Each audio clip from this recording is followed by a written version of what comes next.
ओए साथीभाइ हो मेरो पनि अब थाइल्यान्डबाट डलर आउनु सुरु भयो। यसरी आएको छ। मैले गरेँ परिश्रमको चाहिँ अब खेर गएन र मेरो बाहिरबाट डलर आउनु थाल्यो। फेसबुकबाट पनि मोनिटाइजेसन आएको, मोनिटाइजेसन भन्न आएको छ। पैसा चाहिँ पैसा छैन। अब यसरी तपाईँले म यति त भन्दिनँ, अब अन्दाज लगाइहाल्नुहोस् है।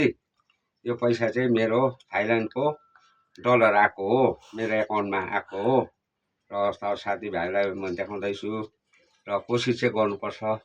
मेरो पनि कोसिस खेर गएन, मलाई खुसी लाग्यो। हुन त पैसा भन्दा ठुलो चाहिँ मान्छेको एउटा दुनियाँले संसारले मान्छेलाई चिन्छ, जान्दछ है। एक दुईवटा भिडियोहरू हालेको थिएँ, चाहिँ साथीभाइहरूलाई अब मन पर्छ या परेन, तर पनि थाइल्यान्डकोहरूले पुरा मन परायो माइकल ज्याक्सनको डान्सलाई। त्यसले गर्दा यो डलर चाहिँ आएछ।